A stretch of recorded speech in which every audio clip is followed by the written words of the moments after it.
Hi, I'm Erin Power. And I'm Laura Rupsis. We're certified health coaches, and this is Health Coach Radio. This podcast is about the art, science, and business of health coaching. We share our insider tips to help you become a better coach and entrepreneur. And we interview expert guests to discover how they've made it in this growing field. It's time for health coaches to make an impact. It's time for Health Coach Radio. Our guest today is Lucia Hawley, the mindful weight loss coach for women.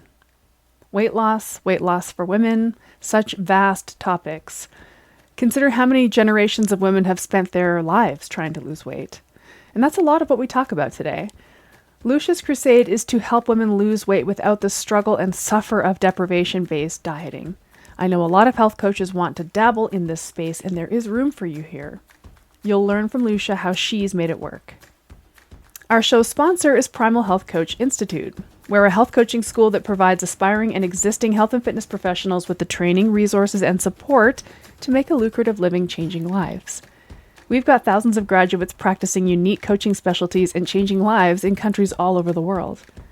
Visit primalhealthcoach.com to learn about all of our coaching and specialty certifications, including the Primal Health Coach Certification Course, the Primal Fitness Coach Certification Course, our Master Coach Certification Course, which satisfies the educational requirements to sit for the Health Coaching National Board Exam.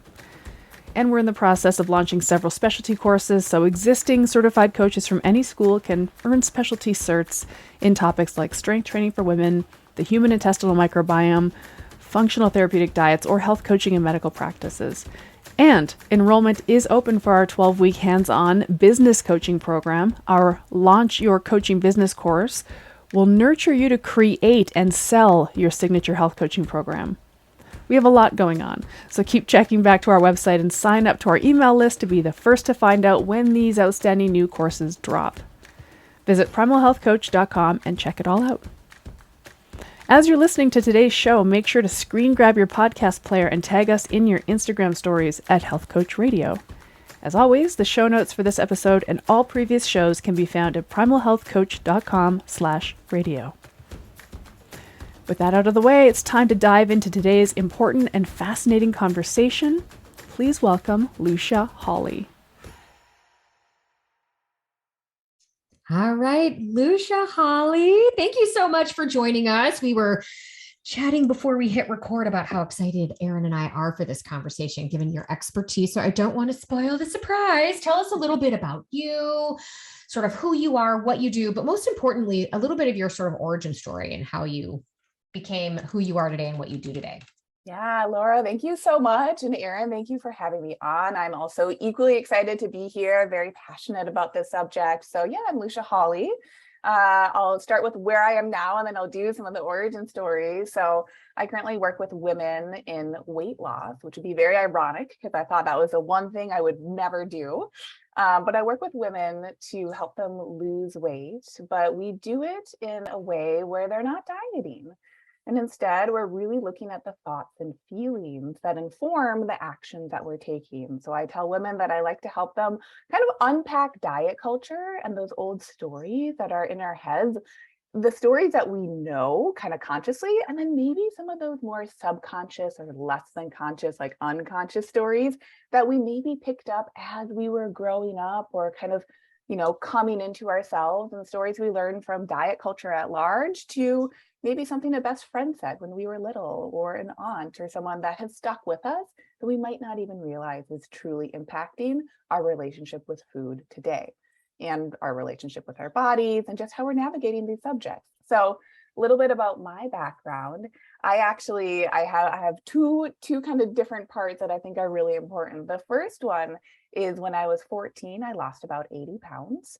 And when I did that mainly through, it was kind of my first realization, and now it seems silly at the time, but back then it was kind of novel that the foods you eat impact how you feel, your hunger, your satisfaction. But it was like mind-blowing at the time, especially for a 14-year-old. So I was fairly heavy set. And then all this weight really almost just like fell off of me. And I was like, wow, there is power to food. That is amazing. So that stuck with me then. I was about 14 at the time. And then over the years, weight kind of fluctuated, but the focus wasn't on the weight. It was how I was feeling. I felt so amazing once I lost that weight. I was like, yeah, it's not my personality. It's just like I'm allowed to like feel really wonderful in my body. So that was really impactful. And then fast forward to about age 19, I was in college, doing well in college, but all of a sudden I had foggy thinking. My joints were starting to get really achy. And I was like, what's going on? I was feeling so great, like still eating that same way for the most part. And long story short, I realized that I didn't get a diagnosis then, but I realized that I had Hashimoto's. And so I had something going on with my thyroid.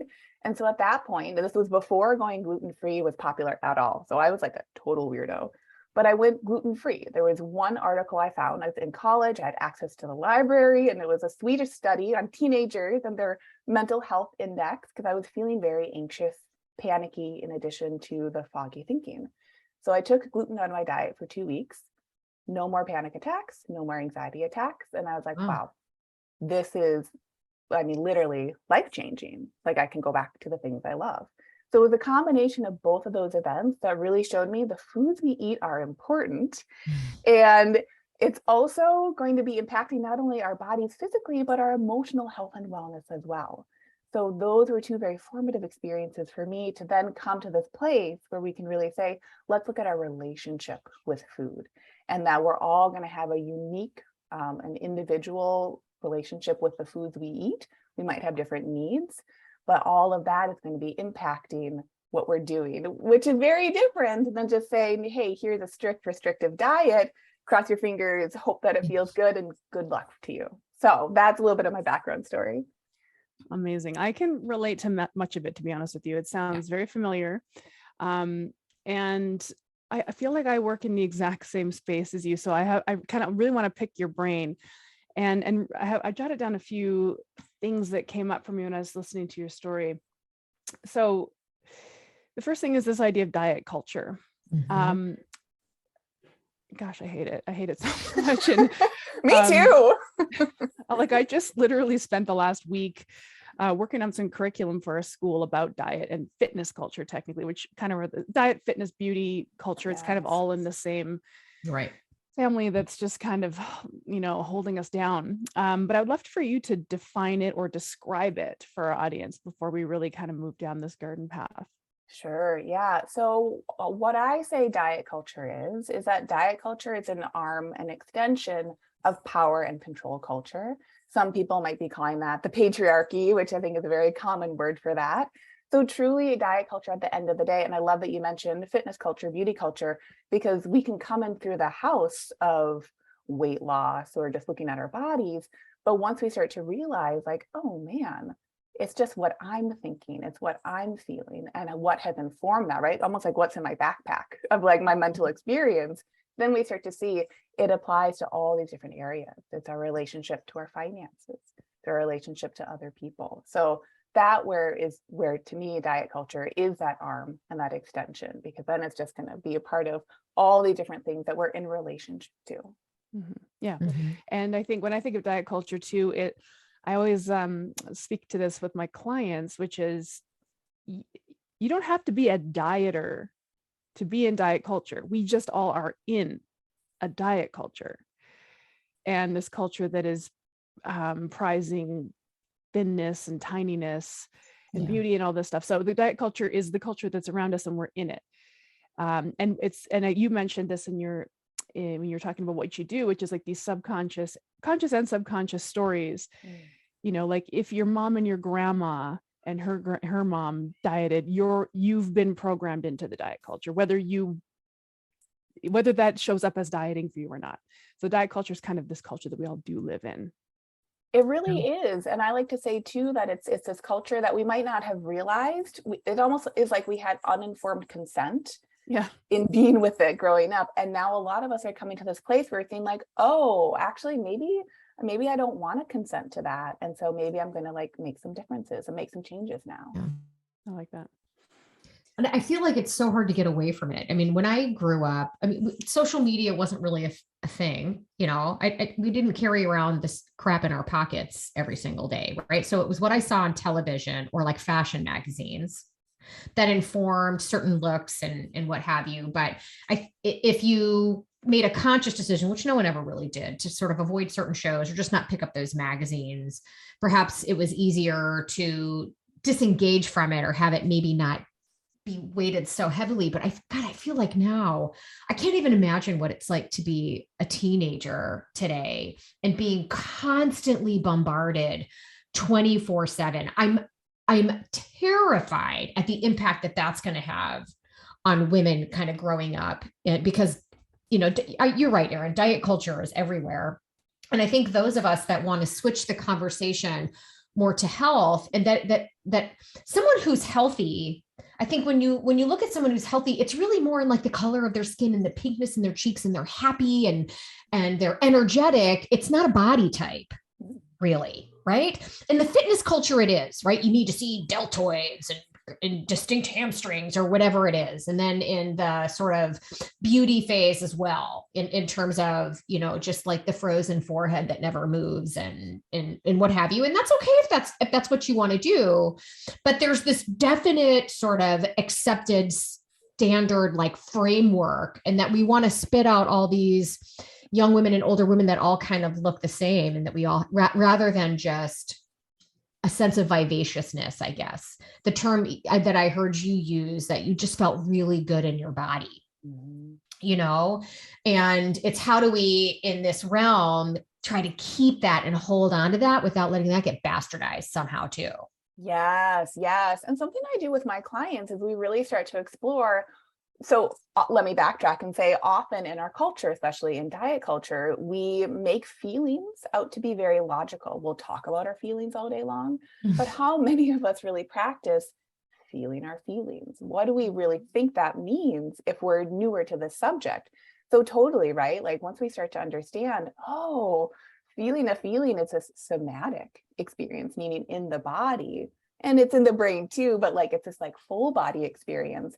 I think that is it's almost like a potent antidote to diet culture, because then instead of having to fight diet culture, we can really say, all I'm tuning into is how I'm feeling from the inside out versus the outside in. Because once you really identify, what does joy feel like in my body? Like what is the sensation of joy or happiness? Then it becomes that much easier to unpack. Okay, do I value joy in my life? Do I value happiness in my life?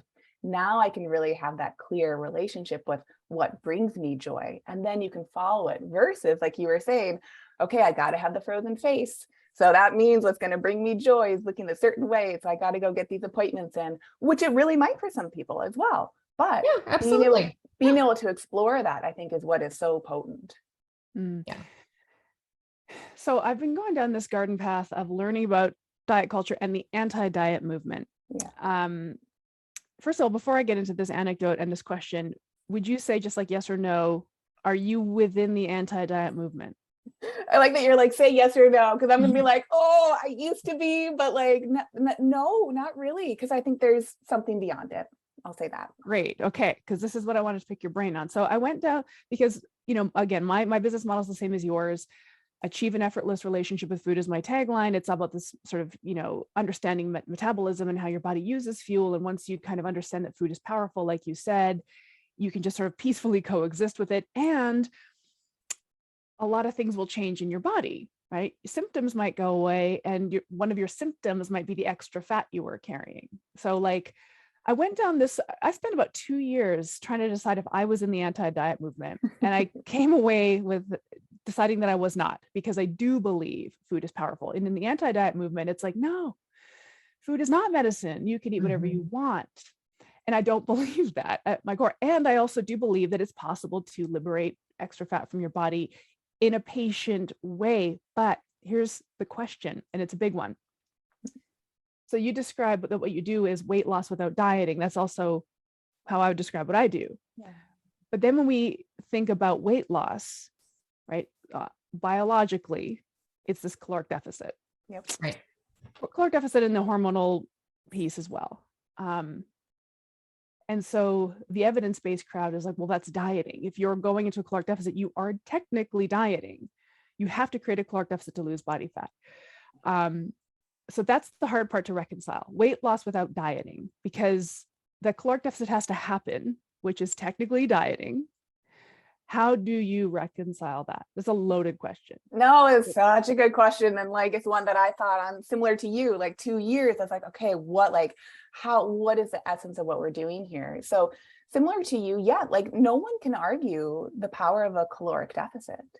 So I really find that the dieting though, like if you look, like part of the problem, right? The women who are coming to me, they're chronic dieters. They've done 5 or more diets, and many of us have done like 10 to 20, like beyond just that 5 number. And part of the dieting behavior is that weight loss is not guaranteed with dieting. Weight loss can be guaranteed with a caloric deficit.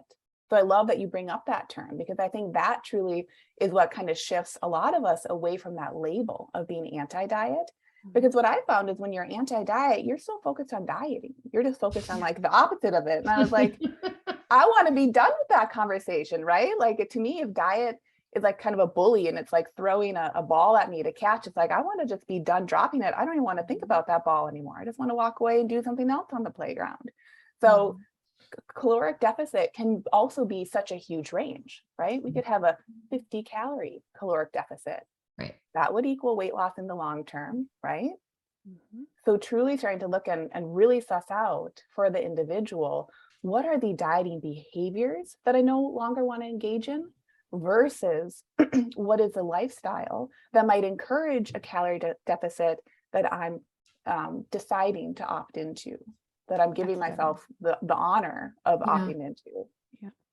Yeah, we talk a lot in, so Erin and I work for a school, and we educate, train, and resource and support and certify health coaches. And a lot of, we talk about the content at the concept of creating a sense of satiety, and that when you're eating certain foods, you can create that sense of satiety with less food and fewer calories. So you don't feel like you're dieting, and that I think the term dieting is synonymous with following a set of rigid rules and feeling deprived, versus choosing a diet that creates a sense of satiety, so that you just sort of naturally eat less because your body isn't always craving more food because it's nutrient deficient, or because your body burned it off way too fast. It's a bunch of just empty, all of these things that we talk about. So it's a great question, Erin, because there's the people in the diet realm, these PhDs. We talk about this one guy in particular who's just snarky on social media that talks about this kind of stuff all the time. And he really knocks on the low carb community. And he's like, carbs aren't what make you fat. Eating too much makes you fat. And so the low carb argument is, well, I'm eating too much because I'm eating too many carbs that keep me hungry and blah, blah, blah. It's like the chicken and the egg kind of argument, So, I love sort of how you explained that. And this is something that gets to the root and the heart of, I think, what Erin and I both just are super passionate about. And many of our fellow health coaches too, people listening, whether they're men or women, So, I mean, thanks for bringing that out, Erin. I think that's enormous. There's a difference between choosing a diet that works for you and dieting as a verb, and the feelings that are embedded with that. So, I mean, it sounds to me like in your practice, you bring out a lot of, so this sounds like true coaching to me, that it's not just putting somebody on a meal plan, right? It's not that. It's truly the art of coaching and getting to the root of that client's sort of emotional attachment to food. Do you tend to find your clients that you have a particular archetype and things that you hear very often? Yeah, definitely. And part of kind of shifting over the years. So I've been practicing nutrition and coaching since 2015. And back then I was working with anyone, and I was working through a CrossFit gym. So Erin, going back to, that fitness culture, I was seeing just different aspects of that. And I was like, oh, wow, yeah, diet culture is more than just the foods on our plate. But truly what I was finding was like, okay, I could tell someone to increase their water intake, but if they don't do it, my question was always why, right? So that was a huge impetus to really say, let's dive into how do we effectively implement transformational coaching. And that is exactly where it comes back to those thoughts, those feelings. our beliefs, right? Kind of like I always imagine like putting on a pair of glasses, like what is our lens of the world and like how we believe the world works. So for the archetype of the type of client that I'm seeing, so I work with women, so they're women, and they're all incredibly emotionally aware and intuitive. Like often they're caretakers, psychologists, therapists, social workers. They're taking care of everyone else and they can speak the emotions language, but when it comes to themselves, either they're too tired, they're burnt out, or there's some sort of block there about really allowing themselves to have needs. They're kind of like the rock for everyone else. And then by the time it comes to them, they're like, no, I'll just, go to sleep and tomorrow I can power through again. So very often it's that, and how that translates into a relationship with food is that there can be a lot of food anxiety, or that food is providing that sense of comfort and caretaking for them. So that's what a lot of the unpacking is saying, okay, if we kind of shift your relationship to food, you're still going to be eating food probably 3+ times a day even, right? We're not taking it away, but we're shifting that relationship, again, going back to core values, into a relationship that is very interdependent instead of codependent. That's a lot of the work. I find too that I love that you're talking about values and feelings. And I go with my clients into this sort of thought experiment. Like, what do you want? Like, what's your vision of your life? And I have them really put on their like thinking caps, because first of all, people never do that. They don't really imagine their perfect day or what it would feel like to be comfortable in their body. So when I get my intake form back from new clients, I have them articulate for me 3 things they would love to have, goals. Well, we're going to call them goals. Like, describe your 3 goals. And literally nobody ever says, I really want to slash my calories. I really want to be on a strict meal plan and feel deprived. Nobody says that.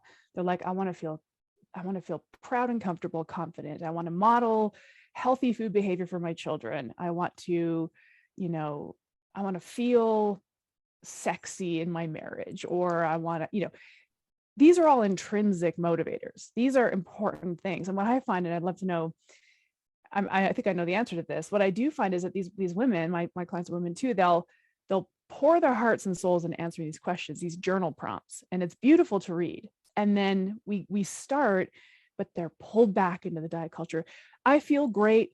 I just wish the scale would move. My knees don't hurt anymore, but I wish my pants fit better. I'm feeling energetic, but I just wish I could see some physical results. So they're continuously pulled back. And so what I find is having them do these thought experiments, and I'm wondering how you do this in your practice, I can always connect them back and say, remember on day 1, when you said that your number 1 goal was to model healthy food behavior for your children? And can you see how that's at odds with how you're feeling now? Let's talk about that. And because that diet culture pulls them back in, it is a scourge. It's anybody who's in the sort of this, not anti-diet, what are we going to call it? Diet neutral? Diet neutral. Beyond diet? I don't know. Yeah. I always use the term, let's stop dieting and let's just learn how to eat. Yeah.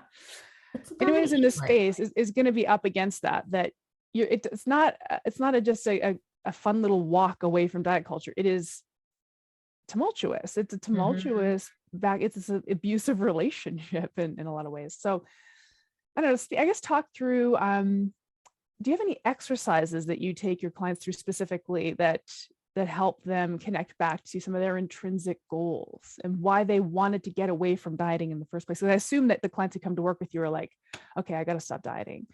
So that's who comes to work with me. They know that I'm not going to put them on a diet, but they still want to be on one at some Isn't level. that the most amazing part? So with my clients, what I have them do is like one of the primary kind of behaviors that I'm helping them create awareness around is like making food choices. And so because food choices can be so entrenched with anxiety or guilt, or they just speed through like their lunch and they're not even present with it, what I have them do is I have them make their meal choices for the day ahead of time, either in the evening or in the morning. And that's all, like the only reason, and they don't have to do that for the rest of their lives, but the reason I'm allowing them to kind of train that from like a habit behavior perspective is so that they can start to tap into their frontal lobe with their food decisions. Because how many times, if you're in that culture of dieting, do you start to get into the habit of being stressed out with your food choices, right? Like, oh God, is it low calorie enough? Is it low carb enough? Is it keto? Is it this? Like, we're anywhere except like in our bodies. Mm-hmm. And so by allowing that shift, that's one of the primary ways that I find we can just start to create awareness that we can tap into. Because also, totally what you're saying, Erin, a lot of the times when the women I'm working with are starting to write down their meals for the next day, it's like a half of a chicken breast and a quarter cup of broccoli and like a couple of grains of rice. And then they're like, oh, I hate planning my food. I'm like, yeah. Do you want to stop giving yourself a diet? So it really is kind of unpacking those diets from the inside out, right? Of saying like, clearly you don't value that default of what you think you should be eating. So that's a beautiful way that we start to identify what are those internally held shoulds, and the shoulds always tie back to diet culture. I think another thing that's important too is realizing that diet culture typically makes our world out to be very all or nothing. It's either this or that, on a diet, off a diet, on the wagon, off the wagon, should, shouldn't, either or. And what I'm sure we all know is that it's so much richer than that, right? Like going back to, kind of my story, I'm gluten-free because that created true liberation for me. I was like, oh, I don't have to like have a panic attack every day. Yes, please. Like being gluten-free is easy compared to that life. But would I put all my clients on a gluten-free diet? No, because not all of them need that, right? Because we're all individual. So that's one of the first places that we start, is really saying, can I practice making these choices with my prefrontal cortex so that I'm in that rest and digest mode, and I'm really able to start to connect to the choices that would light me up for the next day or for those meals that I'm planning. Interesting. Yeah. So you get them to think through their meals for the next day so that they become more conscious of food in some ways, so that they're not falling back into the autopilot of their low-fat yogurt and their chicken breast and dieting. Okay, interesting. I like that. I'd be interested to hear how many clients, if your clients are successful at this early on, because I think a lot of us will be like, well, today this is what I'm going to have for breakfast. This is what I'm going to have for lunch. This is what I'm going to have for dinner. But then when faced with a different choice, sounds a lot better, So I can see this being really helpful in terms of, again, thinking through this with the front of my brain. What do I really need today? And just taking the emotion out of that food choice because the decision's made for you. And if there's a certain kind of archetype or a certain personality or a certain lifestyle, maybe that finds, I go into every day with the best intention, but I'm not always successful. And sort of how you might tackle something like that.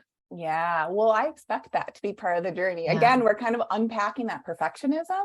So definitely I have clients who are like, okay, 6 out of 7 days last week, I was really great. But then that one day, this food came up and then I had it.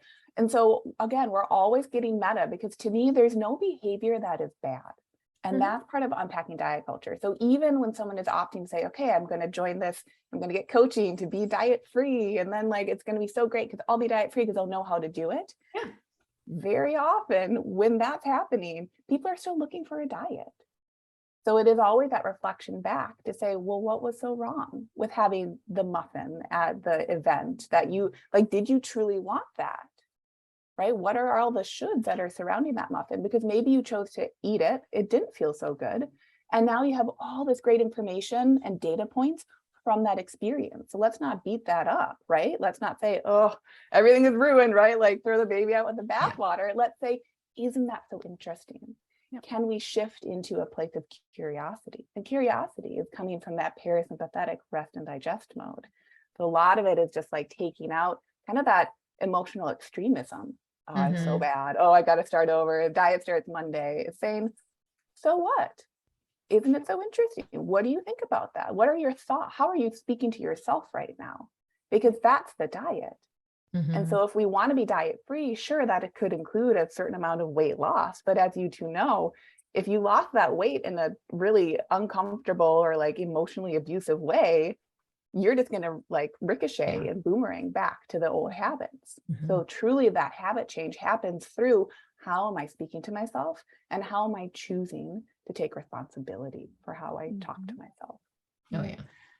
I call that, in my practice, I call that the have the full experience exercise. So when my clients come to me admitting to their diet screw up, last week I ate, 3 pieces of birthday cake. It's like, great, let's talk about it. Yeah. Tell me about every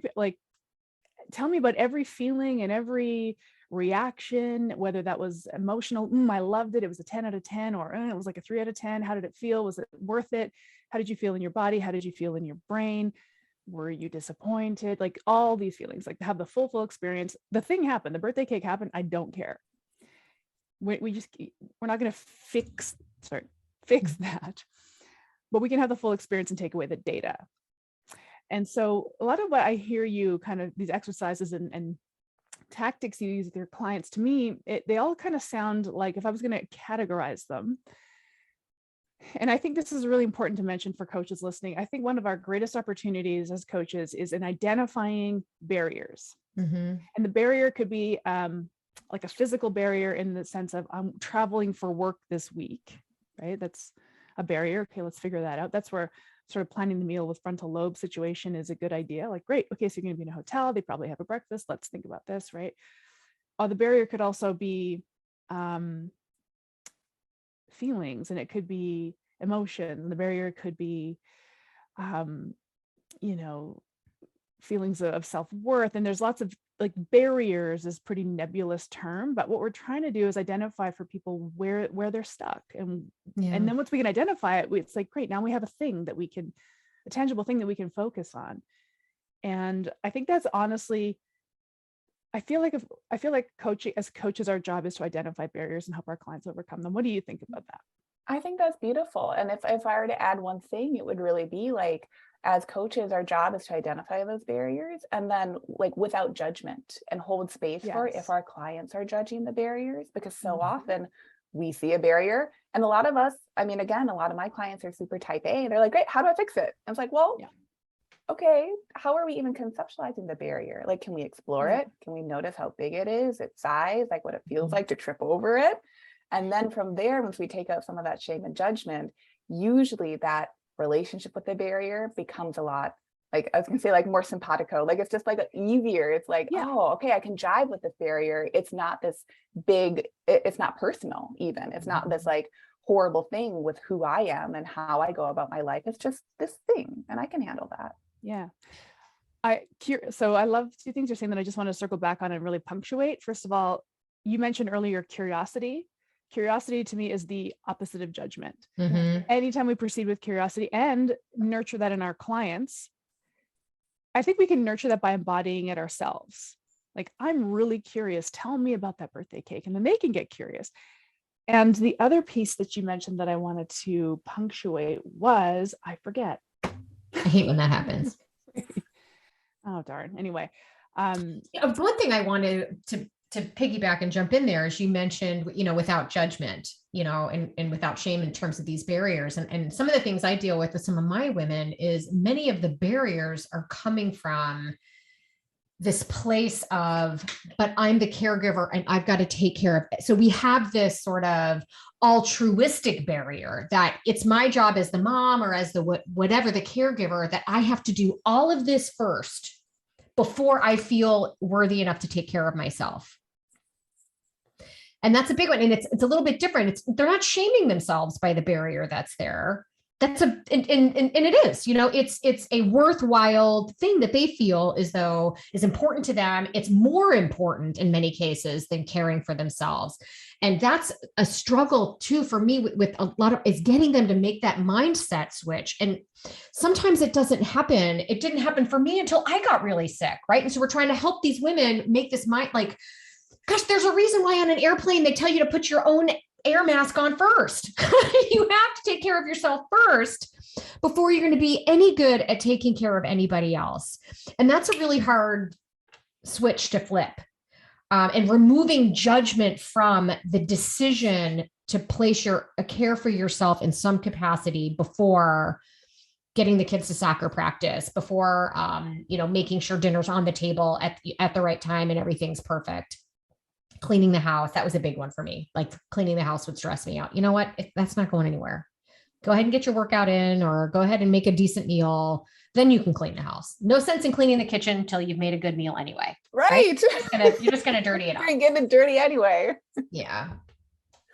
I think that's so true though. Something as well as if we're noticing like a lot of that pressure, because again, I work with a lot of caretakers and they're caretaking professionally, personally, maybe both at the same time, or they're in that like sandwich generation. So they have like elderly parents or just community that they're taking care of. It's also changing their scope of, okay, right now there seems to be a story. I wonder where that came from, that you're the one who has to do it all, right? Because usually that's coming from scarcity, and it's a double-edged sword. A lot of people have pride in that. So we don't want to take that away. It's like, yeah, you can love the strength of yours, and any strength we have, usually that strength, okay, there's going to be like a shadow side to it, and we can just acknowledge that, right? That's just fine. Again, coming back to that non-judgment. And so usually like with the caretakers that I'm working with, it's also saying, so you have a belief that you need to be taking care of everything. Where is it? And that belief then means that you need to like be perfect at taking care of yourself. Can we start to explore that belief and allow you to be taken care of by other people? And that usually is just like the world starts to melt. People are like, no, like there's no way. But we don't force things, right? We just like explore them with the curiosity. We take our time with them. We kind of let our nervous system process. So when I'm talking about feeling feelings, what I mean with that is that we fully feel a feeling. If we're feeling anxious, can we allow ourselves over time to fully sit in that anxiousness? Because feelings are just chemical flushes through our bodies. And usually we're always often trying to escape those feelings. So we kind of feel them and then we kind of don't. We like put the pinky toe in the kiddie pool and then we run away from it. We're like, I don't like that. Versus a chemical flush can't hurt you. So truly it is kind of that like peeling back of the onion over time of saying, are you open to fully feeling this feeling? And as you do that, then you start to show yourself it's okay, it's safe to fully feel the feeling. It's not this stressful thing. You're running away from the tiger. Like you're safe. You're at your house. Your feet are on the ground. It's okay to fully feel that feeling. With that, then that's kind of where I don't know why the word like miracle. I don't really believe in that. Like the miracles come, but that's where the answers can come from. Of okay, yeah, I don't need to like clean the kitchen before I make dinner. It can sound so obvious, right? But when we're completely stressed out, it's not going to feel obvious. And it's going to feel like the last thing that could happen. Yeah, 100%. You know, I wrote down a couple of the things that were, when we booked this interview, things to talk about. And the first one was what dieting never teaches women about actual weight loss. And I think we've touched on a lot of this already, but I think we can kind of get into sort of everything we just discussed and kind of emphasize that a little bit, because we hear this in our own Facebook group with our coaches all the time, Erin, right? Like, hey, I've got this client. She's been with me for a few weeks. She's feeling better. She's sleeping better. She has more energy, but she's only lost a half a pound. You know, what am I doing wrong? What can I do to help her? So I think being able to ask this question, you know, for someone who's dieted their whole lives, what does dieting never teach people about actual weight loss? Like, how would you tackle that? Yeah, well, it doesn't teach you how to have a lifestyle. It teaches you how to get to the weight loss really quickly or really succinctly or like really strictly. But then once you get there, what's on the other side of it? That's what the dieting doesn't teach. So for that coach that is like, okay, my client is feeling so much better in all these like non-scale victories, right? Except the scale doesn't feel like a victory. We get to get curious. What is so wrong about a half-pound loss? Why is that full of scarcity? Because that's a huge win too. So it comes right back to that curiosity. Let's really investigate what's in my client's brain about their expectations of how weight loss should go. Because losing weight really quickly very often is informed by diet culture too. So those internal expectations are huge to look at. Yes. I love that you brought that forward. I have that conversation with my clients all the time. Like, what if it took you 2 years to lose 20 pounds? And they'll say, well, no, I need to go faster than that. Why? With like, again, no judgment. I do feel like sometimes coaches can sort of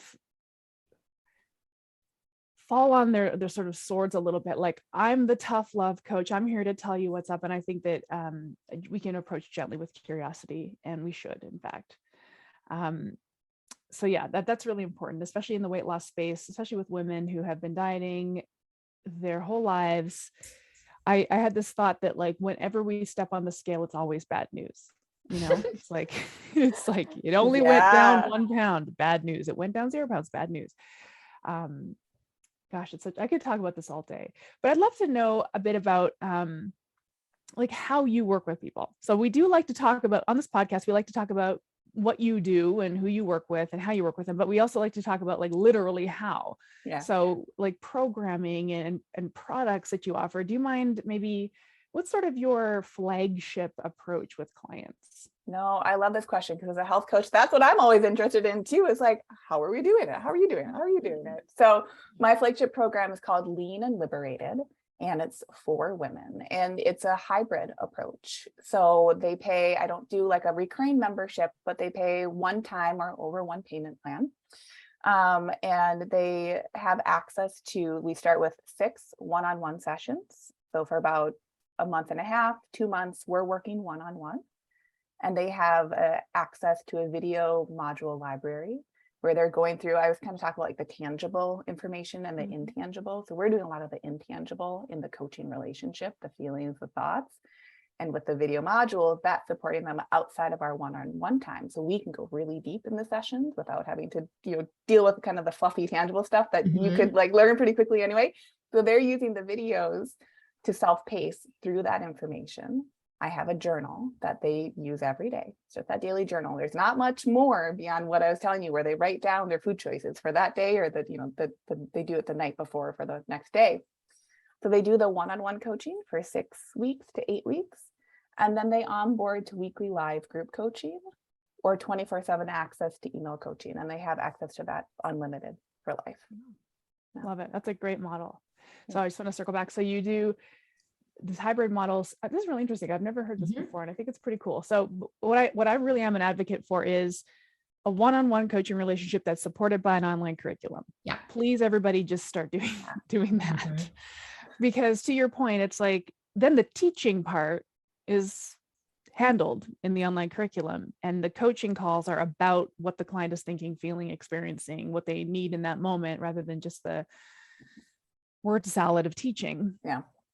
Interesting though, that so people who are enrolled in this hybrid model are then moved into a group format. And is that sort of forever and ever and ever? Is it 6 months? How long do they stay in the group format?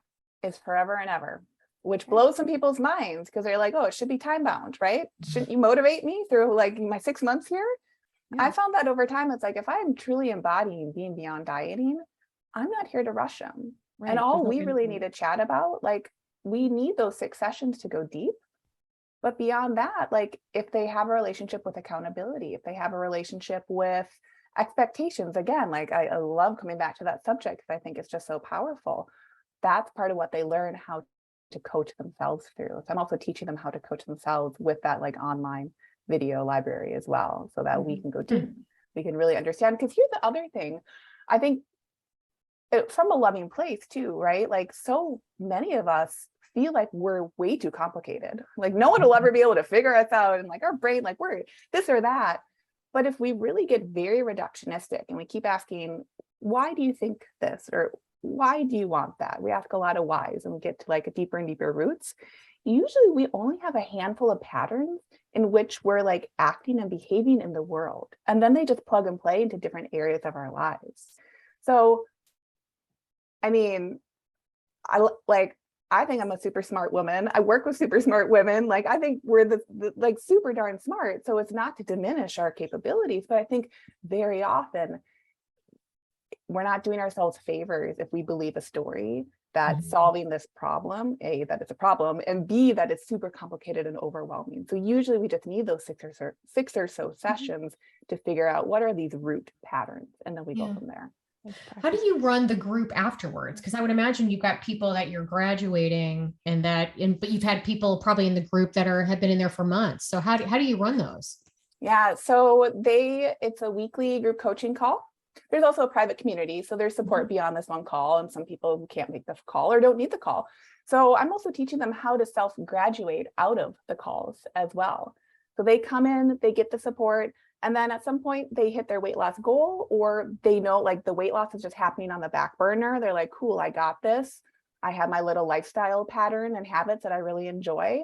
And they start to recognize, yeah, I don't really need the coaching. Or, and this is a huge reason why I love having it be unlimited. So it's just like, it's almost like you're in the community and then you can just hang out in the community, right? Like take what you need, leave what you don't. So let's say that they're feeling really good. They came in during the summer and they know how to handle things through the summer and the fall. And then come Christmas, they're like, ooh, there's something that came up. That's where then they can jump right back into the group coaching for a session or two or whatever length of time they need. So they can get that little tweak and they can have their questions answered. I like that. That's a great idea. I'm kind of doing something similar to that, but it's less formal. I have this Facebook group where everybody goes afterwards. And then it's like once a week I jump in there and do a live. So same idea, but it's less, I feel like it's less structured. So when you are doing these once a week group coaching calls, do you collect questions beforehand, or do you have is it topic specific, or do you just say, all right, here I am, what should we talk about? Like, how do you run those? Yeah, I say, here I am. And I say, who has a coaching question? And we do like a little check-in. I have people, a huge thing, I'm always bent. I'm sure my clients get sick of me, but I'm always bent on like, let's practice like this like positive mindset, right? So at the beginning of the call, I'm asking them like, what is your win for the week and why? And then what are you grateful for this week? And then beyond that, once we've all done that check-in, then it truly is like, okay, who'd like some coaching today? And some people don't need coaching and they're coming there because they know they just want to like drop in, right? And have that reminder. But most people, even the people who are like, I don't need something to be coached on, they think for like 2 seconds, they're like, well, actually, I'd like to talk about this. So usually we're coaching, and it's not ahead of time. It's just like what they'd like support on in the moment. Okay, I think that's really important because this is the benefit of being an exceptional coach, having good coaching chops. Yep. And I tell this to all the students that I teach an advanced coaching course. And whenever we get into the coaching role play, which we do every week, they'll say, well, what are we supposed to talk about? I don't need an intake form or something. It's like, no, you don't. Just get into the session and see what comes up. And I think this is where practicing the ability to be really present and roll with the coaching conversation, whatever comes up, is an incredible skill to master. Because then it opens up so many doors. Like now you can create this container for people to drop in and just, so on some level, it's like if a person has a question, they come to you. If a person doesn't have a question, they can still come to you and listen at observational learning. And it's also like this knowledge on the client side, from the client customer perspective. Like, I know I have a touchstone. I know that's available to me if and when I need it. But it all comes down to your ability as a coach to hold that space and be transformational on the fly. It takes a lot of skill. It does. And it's like, it's just honoring, I think, as a coach, because for how many years was it so scary before every client came in? It's like, what are we going to talk about? For sure. I've thought that a million times over. But truly, it's like, I think as a coach, when you're thinking about that, what are we going to talk about? Who are you thinking about in that moment? You're probably thinking about yourself. Yeah. And that's okay, right? We think about ourselves when we're in like that sympathetic stress state. That's not a problem. But it's those levels of awareness of saying, oh, now that I noticed that at my next coaching session, how about when that thought comes up, I choose the thought, it's okay that I feel a little nervous right now, and I'm going to allow myself to put my attention back on my client. Absolutely. So you have these group calls every week, and then you said is it either or, the group coaching sessions or the email support, or are they both? And how is that, are people just paying monthly into perpetuity until they just decide to end? Like, how does that work? Yep. So there's no monthly payment. They just have the one payment upfront. Yep. Okay. And they can pay in full or pay across a payment plan. So there might be some short-term payment plans going on. And no, they get access to both. And what I find is that some people really jive with the weekly group coaching, and that's what they need. That's what their personalities need. They want to be around people. They like the group stuff. Maybe they're more extroverted, or they just feel like accountability by like other people literally seeing them on video, being like, I'm a real human, like here I am. And other people either can't make that group coaching, or they just need a little bit of support and like a check-in. They're more introverted, or they just have a quick question, or the 6 sessions were enough, because sometimes that's all people come in for, is they want those 6 sessions of the deep work. And then they're like, I'm great. I'm good to go. Yeah. So do you manage that all on your own, or do you have helpers? How do you do that? I manage that all on my own. Yeah. So all the coaching is with me. Yeah. You manage the email. Does that get overwhelming to you at all sometimes? It doesn't, because a lot, like even in the ways I market, I think it repels a lot of people. And so the people who are coming in are pretty ready to go. So at this point, I don't really do discovery calls. We just like chat back and forth. And like, if they're a fit, they answer some of my questions. I'm here to answer their questions. A lot of the marketing does that heavy work for me. So it's pretty simple. Oh my gosh, Erin and I both lit up when you said that, right? We were both like, oh, tell it, because this is what we've been telling our coaches. So I'm just going to coaching question. Say more about that. Tell me a little bit about your marketing and tell people what you mean by that, how your marketing kind of qualifies people and turns some people away. I would love to hear about that. Yeah. Well, I think at the same time, for a lot of coaches, and like, if you think about their like coaching arc, for a lot of the time when you're in that place of like, well, what do we talk about in sessions? In that journey, I think there is also like, what do I talk about when I'm writing on social media or writing my newsletter or like whatever it might be. I do a lot of stuff with social media, so I'll just use that as my example. Like Instagram historically, although now I'm doing TikTok, which is a whole other ballgame. But with Instagram, what I really found, and this applies to anything, long format, short format, doing a podcast, guesting on it, like whatever it is, being able to allow yourself to be so transparent with what your work is. Like I lay it all out on the table. I have my own podcast. People use the podcast to lose weight and they don't sign up for the program. And I'm so happy for them, right? Like part of the power of coaching is trusting that it's not the tangible information that like hooks people. We all kind of know at the end of the day, and yeah, we could all learn some nuance, but we all kind of know what healthy eating is. We might not know why, right? Or we might not know what really works for us individually, but we all can say, okay, vegetables are healthy, something proteiny, and yeah, I should drink some water. So to truly dive into like your own mastery as a coach and then write that or speak that in your marketing, that is so powerful. So I like people know ahead of time what my process is because I'm so transparent. People know my pricing because I just put it out there. I'm treating them like smart, capable humans. And I think that is really a two-way street. So there's nothing murky by the time they're ready. Like they're doing a lot of their own prep behind the scenes, or they might ask me a quick little question and then need a couple of months to come up with the funds or just to process or, you know, come back to school time and say, okay, now I'm ready for the coaching. But a lot of that is trusting your audience of saying, I know when you're ready for support, you can trust that. And then we can like giddy up and go. Yeah, love that. It's this idea of staking your claim. I do this one thing. This is what I do. And, you know, first of all, as a coach, it makes it really easy for you because you don't have to be this like jack of all trades. You get to double down on the one thing that you really like doubling down on. Like it's so fun then. You know, it's never a drag because it's like the one thing I love talking about anyway. So I'm just going to talk about it all the time. And then to your point, it clarifies who ends up in your world. Like the people who want to squeeze into their size 6 jeans by next month will never are unfollowing me. It's like, bye. Like great. They're like, yuck, no thanks. Yeah. Good for them. So it does so like there's so many layers here because like we always get questions like, how do I find clients?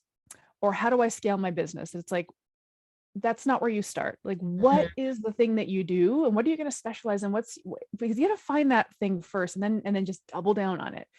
So I think this is really important. And I love that you mentioned that. I think it's really interesting too. You mentioned that you don't do discovery calls anymore. And I thought to myself, why am I doing them anymore? At this point, people should just be able to know that they want to opt in or not. But I still get the occasional person. This is the thing is I still get the occasional person who says, well, I know Erin helps people with weight loss and an effortless relationship with food. And I want both of those things. And when I get on the discovery call, the weight loss is way more predominant than the effort. It's like, you know what? I don't think you're ready for my approach yet. Let's circle back when the weight loss thing is less of a 10 out of 10 for you.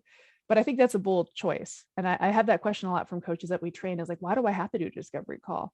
And I guess the answer is you don't have to, especially if you've fully crystallized your message and you you are fully transparent. It costs this much. This is how it works. This is what I do. This is what I don't do. Sign up if you want. Like there's something to be said about really simplifying your entire enrollment process by being super clear about who you are and what you do. Yeah. And I think that even also, if I can add in, that does speak to the transformation of coaching, because you're saying when you lay it out all out on the table and you're like, here's the way my clients generally build their plates. Here are all my different posts about that, right? Or like, here's the way, like that I call it my 24-hour journal. Like people know, anyone who's like coming to my work, at some point, like, okay, Lucia has people write in their journal. Well, they're writing their meal, like foods ahead of time, and they keep it simple. So it must literally just be that, which it is. Like there's not much more to it than that.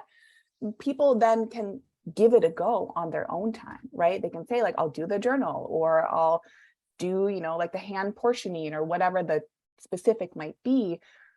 And that's great, good and fine. And some people, that's all they need is that information. But what I find is that most people give that a go, but the piece that is missing is the transformational coaching, which then is what they will pay for. Because it's like, oh, I do want that guide along my journey. There's a reason I keep choosing to do it myself. This time it's going to be different. Yeah, that's huge. And that is so huge. So what you said was, and we've said this before, the information is readily available, whether they get it from you or get it from somewhere else on Google, it's all out there. The implementation is where they're lacking. But the other piece I was thinking is you were talking about how you've, through your podcast, through your Instagram content, you've given away your protocol. Like it's out there. Like if you want to just do it yourself, please do. I was thinking about this guy that I am obsessed with. He's an author and he has a podcast. He specializes in productivity. So I'm just using this as an example. His specialty is productivity, something that I really geek out on. And I listen to every one of his podcasts and he gives it all away for free. He's like, here's how you maximize your productivity. Here's how you lay out your task list, your calendar. I've put all of his practices into place. But anytime that guy puts out a new book or launches a speaking tour, I'm like opening my wallet. I'm like, I want it. Take my money. I already know what he's going to say. I've heard it all. But like, he's such a trusted guy that I trust for this information. And if he's going to say anything, I'm going to pay to even listen to it. Right. So I think there's something to be said about that too, because people do get really nervous about putting their, proprietary protocol, their IP out there. It's like, do it, just do it. Own that space. Like, it's, again, stake that claim. This is who I am. This is what I do. This is how I do it. I'm the expert in this, and just really own it. Like lots and lots of very famous, wealthy, successful people are doing that all the time. So I don't know. I wonder why. I don't know why coaches are so reluctant. It's probably a scarcity thing or nervousness, but I'm grateful that you shared that truly all of your material is readily out there for anyone to take if they want it. Yeah. People that do things that way, they'll be the first one to tell you. You said you don't do discovery calls. People that do it that way never have to sell a thing. They never have to convince anyone of anything. They don't have to sell people into their program because people are like, sign me up. They've learned it all already. So coaches listening, if you don't feel like you're good at sales or you're uncomfortable with that conversation, this is one way to get there. By getting it all out there, building trust, becoming a content expert and somebody that people want to get close to because they want whatever it is that you are an expert in, and you will never have to sell a thing ever. And yeah, guess what? That's marketing. If you don't have to have a fancy marketing degree, I guess that's helpful and all, but it's just about laying it out there. To use Aaron's term, stake your claim, we've always heard mixed things from people, whether their pricing is out there front and center and on their website, or whether, other people believe in the discovery call and all of that. Everyone's got their own approach. And so maybe that's just a personality thing too, your preference for things. But if you never want to feel as though you have to sell or convince anyone, you have to get really good at either one. And I think I know a lot of people that don't have any business that put all that stuff out there, and people are learning, to your point, Aaron, they're going to learn it from someone. They might as well learn it from you. Yeah. And I think when you give with that open hand, that is what builds the trust, is you're really saying, I'm not here to sell you snake oil. I'm not here to say one thing and then do another. You hear my voice, whether it's through spoken word or literally you're seeing me on video or you're hearing me talk. That is all. So often, when you're building a business, you hear the message, show up, show up, show up, and allow yourself because when you hear show up, it's like, oh, then I need to be perfect, or I need to look a certain way. I should be modeling this stuff all the time. When you just show up as yourself, that's what people start to trust. And that's when you can start to trust yourself too. I do think, oh my gosh, like we could go into a whole different conversation about like the personal development journey that is like business building, but it truly is saying like, can I just trust myself that I have enough right now? I know enough right now, and that I can offer this information with an open hand so that when someone is ready to go, great, just like you said, Laura, like all that work ahead of time, that was the heavy lifting, was me showing up. It's all done. Yeah. And by the way, this can be done in any medium. So for Lucia and Erin, it's social media. For me, it's not. Like I just moved from Illinois to Florida. Most of my clients were either just referrals from other relationships or my gym. I moved down to Florida. I know no one, but I'm taking walks with my neighbors and I'm offering to help. And the next thing I know, it's Laura, I need your help. So I picked up a client in my neighborhood, a mother from school that's asking for help. I started coaching at a CrossFit gym, and someone just was not ready for that workout today. We were talking a little bit about what he had to eat. And I'm like, that's the problem. And the next thing we know, we start a conversation. So, it's about, to your point, offering to help, providing some expertise, but just like, you know what, hey, have you ever thought about this? And the next thing you know, I haven't spent a dime on advertising. I got nothing on social media and, 3 or 4 clients and no one knows who I am. So you can do this through email marketing. You can do this by giving talk. There's a lot of different ways that you can do this. And if social media is not your bag, you can do things other ways, but it all depends on how fast you want that business to grow, because I just think nothing beats social media in that respect, in terms of just being able to reach more people and grow that business faster. Yeah, no, I love that you share that, because truly, and you can really start to play around with, like, I used to do discovery calls. I was just like, I find these draining. I'm very introverted. I was like, this isn't my jam to talk all the time. But for some people, they love the discovery call. That's the best part, right? And that's part of their process. Or some people love to be online. Some people don't. Before I was fully doing the online stuff, I was working through a gym. It was all about just like showing up, being there, being a face, and over time, right? It's just like that just repeatedly showing up. That is it, whether social media or not. That's the game. I think another thing, just because we're in this marketing realm here. So a couple things. So first of all, like in the realm of social media, you could have a large following, but you don't have to, because it's this idea of a qualified following or a quality following, right? So I think that's important to say. Like you could have a large audience and people just aren't paying attention because maybe they came to you because you were polarizing, and there's something to be said about just doubling down on your clarity of message, which I've already shared. But the other thing I wanted to mention is, like, it sounds to me, Lucia, like you and I do kind of the same thing. Yeah. And so like in some way it's like, look, there's room for 2 of us, and there's probably 1,000 other people doing the exact same thing that we do. So this is, I really want this to be clear to be like, I don't feel threatened by Lucia being in the space that I'm in, and vice versa. We're doing it our own way. We're putting our own spin on it. And by the way, there are tens of thousands, hundreds of thousands, millions of people that are looking for the help that a coach can offer, but they're looking to jive with a certain person. It's this know, like, and trust thing. So I think that the pep talk there is, you're not going to be carving any kind of, you're just not going to be carving a really unique niche. I just don't think there are that many unique niches. So who cares? Double down on the thing that you love, speak to it morning, noon, and night. At first, nobody's going to be listening, and that's fine, but eventually they will. And then you're going to have these, I think Seth Godin calls them like the 100, I don't even know, I don't have it off the top of my head, but like the 100 true fans. Yeah. Yep. The 1,000 true fans, or whatever it is. He's like, that's really all you need, is 100 true fans that devour everything you say, even though 1,000 other people are saying the exact same thing. They found you, they like you. So there's room for all of us to coexist. There really is. And like, again, if we go back to that subject of who are you focused on, I even think about like the vanity metrics. I love that you brought that up, of like having a huge following doesn't really like equal what you think it might be equaling. And I'll say, for any coaches who are out there who maybe are resonating with how I speak about stuff, or feel like I won't get super woo, but like feel like there's like an energetic match there. I will tell you, one of the biggest things, like biggest pieces of learning I've had to do for myself are things that I coach myself through when I'm like feeling kind of in scarcity around my business, or I'm like, is anyone listening? Like no one's liking my stuff, or like it's not being liked enough or shared enough or whatever, like the not enoughness.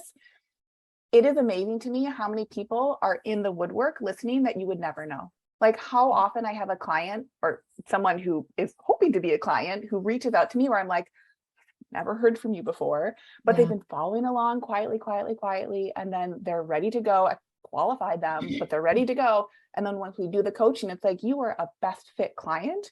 Yeah. And if I had stopped because I was like, that person, like I either didn't know about them or expected them, had an expectation for them to like my stuff or let me see that they're absorbing my information, I'm thinking about myself again, right? So it's truly just saying like, the universe, like you can just take my information and run with it. My only job is to keep showing up, to get myself in front of new audiences, or like just continue to network in whatever capacity that means. Just being a human, sharing her stuff. And I can trust that that's good enough. It's so powerful. And it sounds so simple, but it's just like that daily allowing yourself to keep doing that. Mm-hmm. Love it. Awesome. Well, awesome. This was fantastic. Is there anything else that you wanted to make sure kind of, I don't know, in terms of just health coaches listening, this is a really big space, women in weight loss. Okay. And boy, especially if you're working with older women, it's a complicated space and things don't always go perfectly. Things aren't linear, and it's easy, I think, for health coaches to lose confidence, or to give up too soon. So what advice do you have for coaches that are, they've decided this is their niche and they really want to run with this? What advice do you have? I would say lean into what feels like scarcity for you. Because if I look back at my own journey, it truly is like, it was just a trust fall every day or every week. Like I'm like, falling into my own hands and arms here.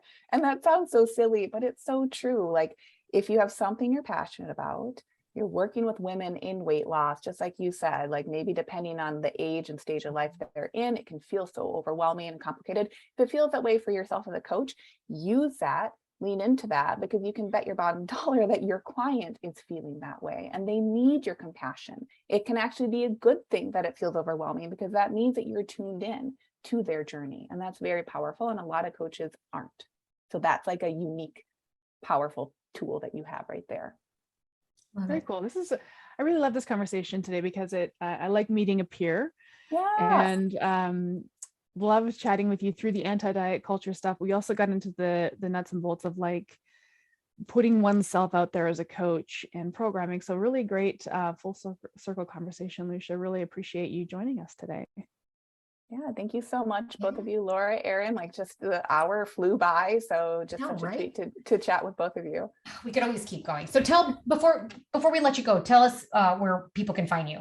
Like the best kind of area. Like where do you show up? Where can people follow you? Yeah, so I'm on Instagram, Lucia Hawley _ is where you can find me there. I have my website, luciahawley.com. And then I do have a weekly podcast, which is a mindfulness-based weight loss podcast. So anywhere you stream podcasts, it's very easy to find that too. Awesome. Can't wait to listen. Thanks so much, Lucia. Thank you. This podcast was brought to you by Primal Health Coach Institute. To learn more about how to become a successful health coach, get in touch with us by visiting primalhealthcoach.com/call. Or if you're already a successful health coach, practitioner, influencer, or thought leader with a thriving business and an interesting story, we'd love to hear from you. Connect with us at hello@primalhealthcoach.com and let us know why we need to interview you for Health Coach Radio. Thanks for listening.